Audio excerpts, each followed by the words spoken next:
Hi there. I am so glad you're here. It's Claire from the Yes and podcast. And I love a question. I've got a question for you. What if a few minutes a day could completely shift how you show up in your work and your life? The 21-day success roadmap is your invitation to reset your energy, reduce stress, and create powerful results using simple science-backed micro habits. I love this tool so much. And so for 21 days, you'll get some quick, actionable tips from me straight to your phone via Telegram. And you'll have tools to help you think clearer, feel more grounded, and act with purpose. You'll learn how to overcome energy blocks, align your actions with your highest goals, and finally, stop feeling like you're juggling too much. This is for the person who's read all the productivity books, who's doing all the things, and yet you still feel like there has to be a better way. And there is. These micro habits are easy to fit into the cracks of your day, whether you're driving to work, picking up the kids, walking the dog. This is your time. So let's build a life that supports your ambition and your well-being. Welcome to the Yes and podcast, a space where we embrace life with courage, purpose, and possibility. Hi, I'm Claire Dar. I'm a former corporate lawyer turned executive coach. I'm a wife, a mom, and a believer in living boldly.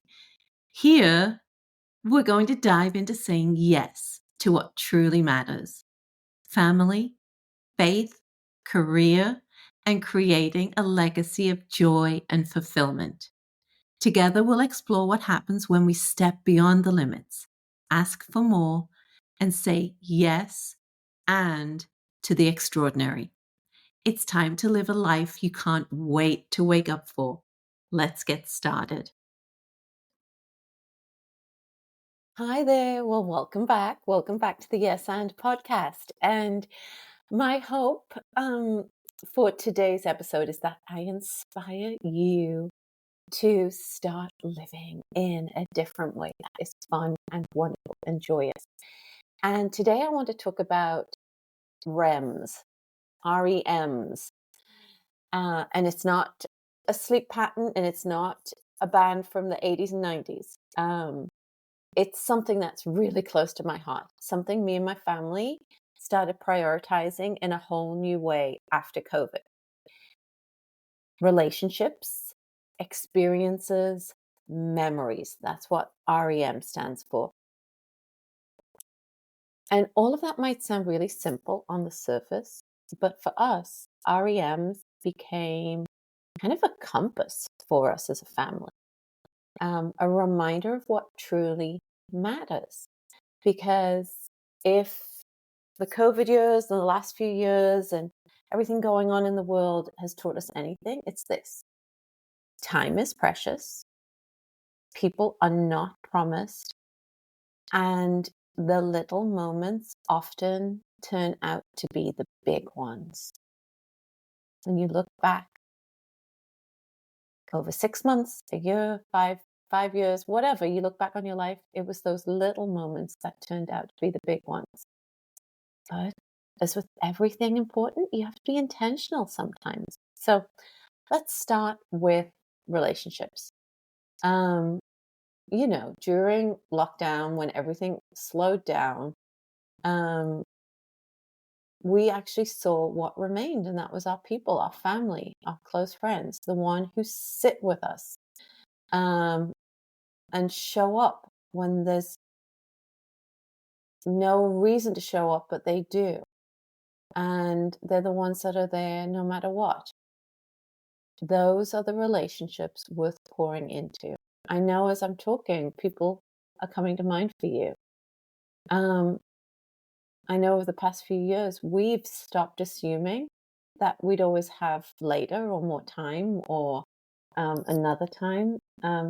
And we started making the phone calls. We started sending the messages of gratitude. We've hugged a little longer. We've sat down at the dinner table without rushing off to the next thing that has to be done. Um, and all of these things, these small little things, are important because relationships don't thrive on autopilot. They don't. They need attention. They need presence. They need love. And then we have experiences. We started choosing experiences over stuff. And that was intentional as well on our part.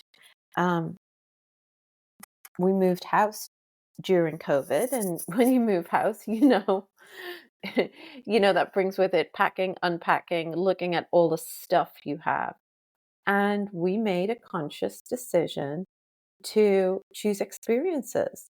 And not just extravagant ones. Yes, we've planned amazing trips. Yes, yes, yes.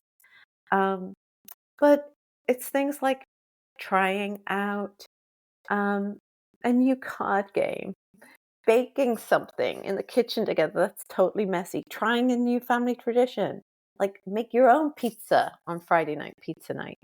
Throw on some Dean Martin Italian music and make your own pizza. Um, Fun little excursions as a family, and doing the fun little things that you might have thought they were ridiculous, but they're just fun. They're fun. Going for a little ride around the neighborhood, singing to your favorite songs, making a game out of things.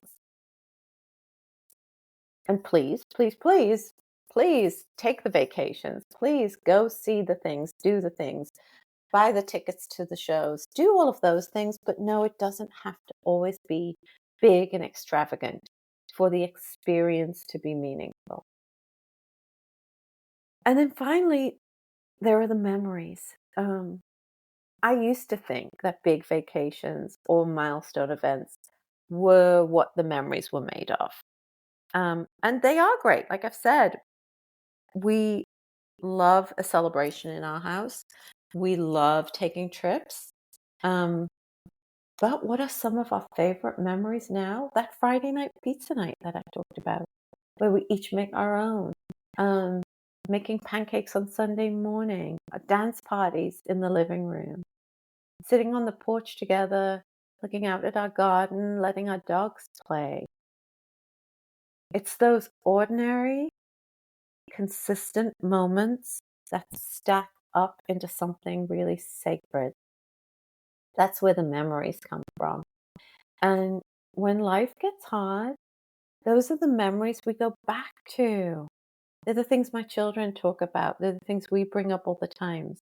They're the memories that remind us of who we are and what we've built together.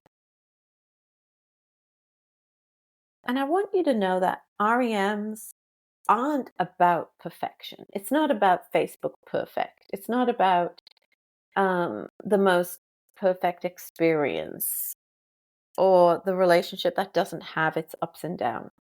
REMs are about presence. They're about living life on purpose, not just letting it pass by while, we check off some boxes or chase the next thing. Because at the end of the day, the most meaningful success is a life full of connection and joy and shared moments. And I learned this lesson over and over again, and I heard it again this morning. And I love being reminded of this, that, a lot of us are conditioned in life to go after goals and achievements and the next thing and the next thing. And I'll be happy when. I'll be happy when I've lost some weight. I'll be happy when I'm in that relationship. I'll be happy when I get the promotion. I'll be happy when the mortgage is paid off. I'll be happy when I retire. I'll be happy when I get my dream car. I'll be happy when. And what we miss out on in that constant pursuit of the next thing and the next thing and the next thing. And don't get me wrong, I love the pursuit of a goal, of a dream, of achievement. I love it. I live by it. I encourage everyone to do it. But it's when we get caught up in thinking that we'll be happy when or if, that we lose sight of being happy in the moment. And the joy is in the journey. That's the whole point. Having fun along the way on that fun little adventure, that road trip you go on to achieve the goal and the dream. That's living, not getting to the end destination. Because here's something I know: when you reach that end destination, whatever it is, happiness isn't always there at the end. And because we're human, and because this is how we were designed to always elevate and strive for more, then there'll be the next thing you want, and the next thing, and the next thing. And that is okay. Where we trip ourselves up is presuming we'll be happy when we get the thing, and then realizing we're not happy when we get the thing, and we want something else. And we miss out on having the fun and the joyous moments and the experiences and the connection and the relationship and the memories along the way. So please strive for what it is you want. Go after the goal, go after the dream, go after the achievement. Set your sights on things and enjoy the process along the way. That's where the magic happens. And then keep going and keep going and keep going. There is no end destination until the absolute end for you. So keep going. So maybe today's a good day to ask yourself, what REMs are you creating? Who do you want to be more present with? What little moment could become a lifelong memory if you paused for long enough to enjoy it? And for me and my family, REMs aren't just something we talk about. They're the legacy we're living right now in this moment. Think about that for you and your loved one. What legacy do you want to be living right now in the moment? Thanks so much for being here today. I hope this resonates with you. I'd love you to share it with someone you love. Go make a new memory together. Go inspire other people to pursue their REMs. And I'll look forward to seeing you next time. Thank you for joining me on the Yes and podcast. If this episode inspired you to say yes to more in your life, I'd love to hear from you. Subscribe, leave a review, and share with someone who needs to hear this message. Remember, life is meant to be lived fully, one courageous yes at a time. Until next time, I'm Claire Daw, cheering you on as you create a life of peace, purpose, and boundless possibilities. Keep dreaming big, and don't forget to say yes and